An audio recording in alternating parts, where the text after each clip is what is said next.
This is not about becoming superhuman. This is about realizing that being human is super. This question is from Deepika. Sadhguru, you said in one of the darshans that you should treat everyone just as you would treat me. Sadhguru, you are a Karuna avatar, but I have one inhuman nasty creature in my home. It becomes difficult to see you in him. How to deal with him in this situation?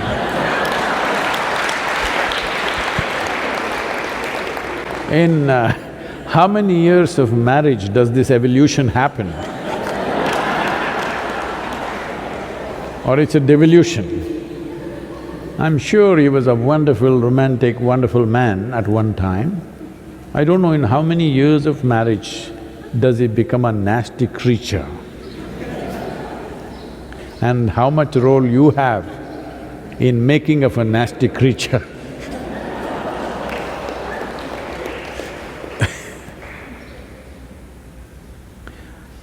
See, especially if he is nasty creature, especially if it is so, this is your perception.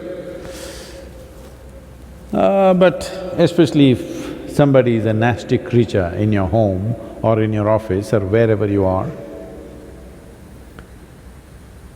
you seeing something in a certain way is not about them, it's about you.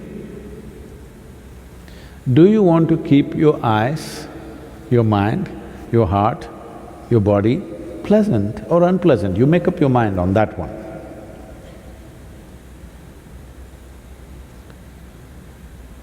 Now, if you look at him, I said even that nasty creature, please look at him, it's like me. I am not telling you that you have to listen to his teaching or take new practices from him. No.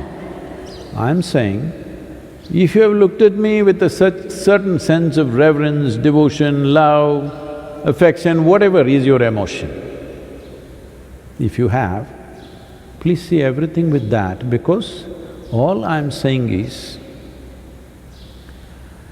you have a body, you have a mind, you have emotion, energy. We're talking about your emotion right now. If you hit a certain level of sweetness of emotion at one point in your life, either because of your love or devotion or compassion or whatever, you hit a certain level of sweetness, this is the high point in your life. Now you should not come back from that, you must see how to go beyond that. I am saying whatever was the highest or the sweetest or the most wonderful emotion you had, make that the baseline. Why are you coming back again? If you did not know such an emotion, then what would I tell you? Which is the sweetest emotion you had in your life? My child, okay, see everybody as your child. We've told you that at one time.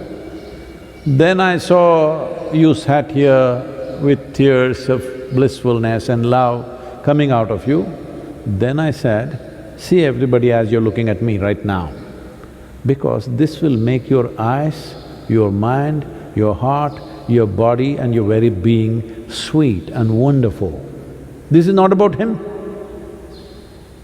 Especially if he is being difficult, then you are being well trained.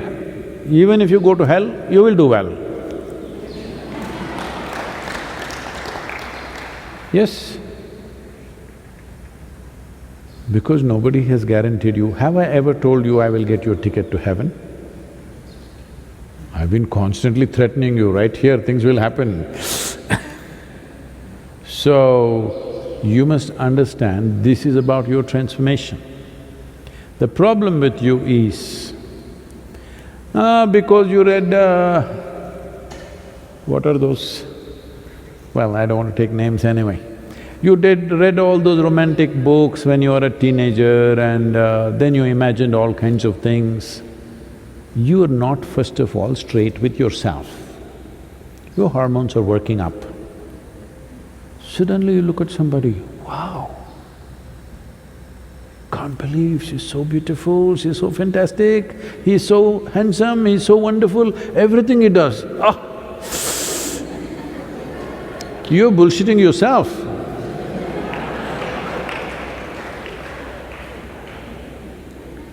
No, no.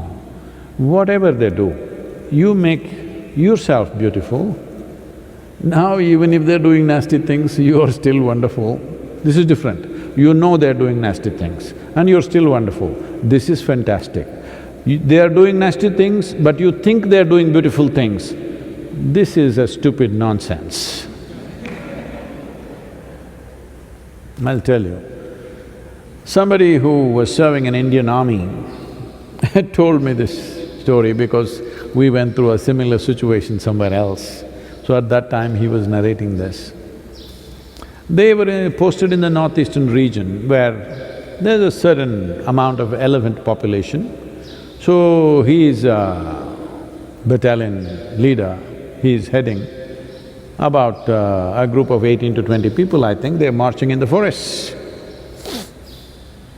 And they see a huge tusker, everybody backs off, all of them have weapons, okay, powerful weapons. This is an anti-insurgency group, that means they're fully armed and equipped. They can shoot down a tusker from 100 meters, 200 meters, whatever they want. But they all back off because that's not the reason why they are there. But he was telling me this because some situation happened like this with one South Indian person. So suddenly there was one Tamil man in the thing who was a sergeant, Havaldar. He put his weapons down and he said, "Ganapati has come, Ganesha, Ganesha." And he started chanting a mantra. He knew some Ganapati mantra, he started chanting. He ran in front and he went close to the elephant, just 50 feet away, and went down on his knees and started loudly saying the chant. The elephant looked at him, who is this bloody fool, you know? Calling him all kinds of names that he doesn't like.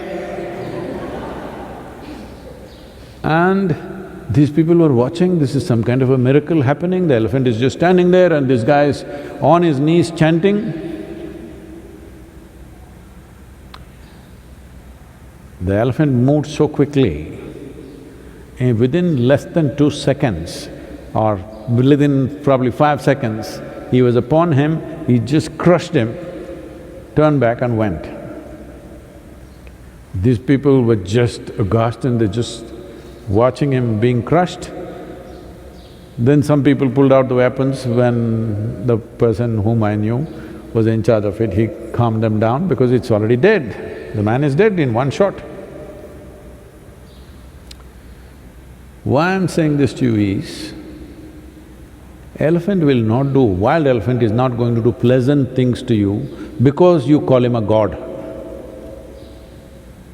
You call him Ganapati and try to worship him, he is not going to do, he will do what he has to do. Similarly, the creature in your house,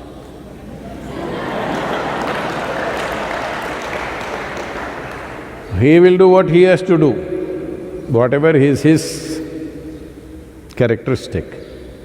It is just about you I'm talking. You're always thinking of life as a relationship.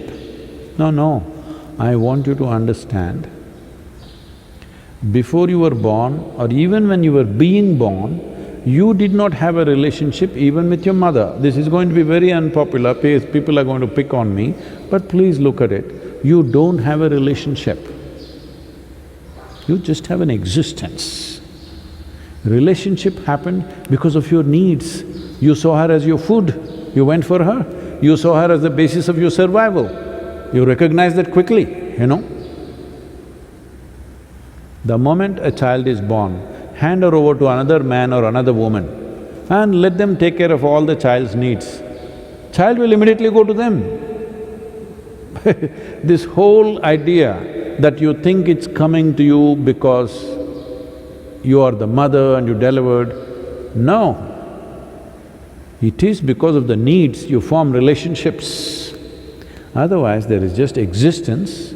This existence can either become conscious and live in a phenomenal presence, become available to it, or just go on doing the circus. Initially, your mother was everything, she was the most fantastic creature, and then you grew up, you became an adolescent, you saw a boy, he was the most fantastic man in the world, then your mother came in between, suddenly you started hating her. Hello? Then the man came, he was most beautiful, then he became a nasty creature, or so you thought. Now you think he is the worst human being. This goes on. I want you to understand, you're making up both beauty and nasty. I am not asking you to make up. I am not asking you to think whatever this person is doing is fantastic. That's a stupid way to exist. It's just that if you see everything, whatever is the peak experience you've had, make that the baseline. This is growth. You played the snake and the ladder game, swing, swing, you played that game? Snake and the ladder game. So when you play this game, your intent is once you climb a ladder, you don't want to come back. You don't want to hit a snake, you want to find another ladder, go up, that's a natural expression of life. So once you know a certain level of sweetness within you, don't bring it down. That should be the basis. The next thing should be better and better. So when I said right now you were sitting here with tears of ecstasy and love like this with me, then I said, let this be the basis. Don't go down from this. See everything as this. At least let this much happen. If this is continuously happening, constantly happening, then of course you will hit another ladder. Just a little bit of time. Don't come down, that's all I said. And please don't describe him as a nasty creature. Poor man.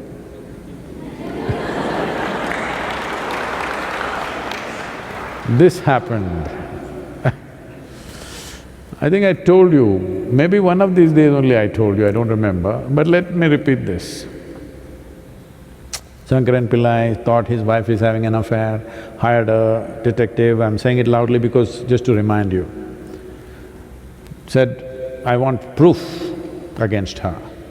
So detective just waited outside the house, she left the house, he followed her, then she went to parked near the park, went inside, a man was sitting on the bench, the moment he saw her, he came running, she went running, they hugged, each other held hands and sat down on the bench and chatting away joyfully, laughing. He took the whole video and within a few hours he came to Shankaran Pillai in his office and said, I got all the proof that you wanted just in one day. I did my job, I have the proof, here, watch the video. Shankaran Pillai started watching the video and said, no, I can't believe this, no, this can't be, I can't believe this, no, I can't believe this. I said, what you can't believe? It's a video, it's not doctored, it's just a video that I took just now. He said, that's not the point, fool, I can't believe she's so much fun.